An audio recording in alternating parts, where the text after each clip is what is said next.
They cut down my trees without asking, so I vanished their entire backyard. I came home to a row of stumps where my shade trees used to be, 30-foot maples planted by my grandfather gone. No knock. No call. Just a smug laminated notice taped to one stump removed per neighborhood improvement ordinance. Obstructing sight lines. Sight lines. These trees were on my property, outside any HOA or city easement. Turns out my land borders a new luxury subdivision. Their yards are all manicured grass and decorative mulch. My place. A modest farmhouse. Garden beds. And that beautiful wall of old growth trees that kept their noise and lights out of my life. Apparently, some of the new homeowners complained that the trees blocked their view of sunset over the hills, so the subdivision board hired a crew and cut them down while I was out of town. I stood there staring at the stumps, my fists tight, until I noticed the mistake they made. Fresh roots from a skid loader on my side of the boundary and a half-buried invoice from the tree service with the subdivision S letterhead. They thought I'd swallow it.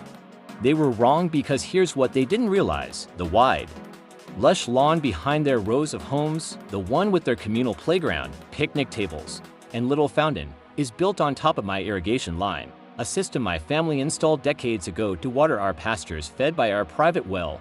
The subdivision tapped into it years ago, again. With nothing more than a handshake agreement with my dad. That goodwill died the same day my trees did.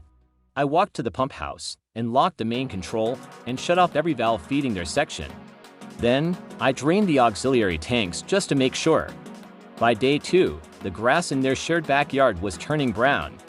By day 4, the fountain was bone dry. Kids cried as the playground became a dust pit. That's when Dana, the subdivision president, marched up to my porch. "You can't just cut off our water," she barked. I slid the property survey across the table. "This well, this line, this land. All mine." She stammered something about legal action. I told her I'd already filed a police report for property destruction, hired an arborist to appraise the value of the lost trees, and submitted a lawsuit demanding triple damages for willful trespass. And yes, I sent drone footage of their shriveled brown backyard to the local news. Within a week, the subdivision board was swamped with complaints from homeowners, furious that their amenities were gone.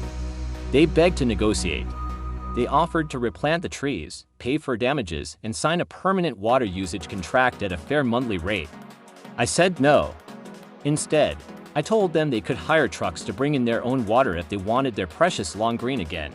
My line would stay dry until the lawsuit was settled, plus interest. Funny thing, a dried-up brown backyard doesn't sell houses well within months. A couple of those view-loving homeowners put their places on the market.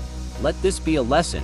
Cut down a man's trees and he might just take the life out of your entire backyard. If you love this revenge story and want more ruthless property showdowns, hit that like button, subscribe, and turn on notifications. You won't believe what's coming.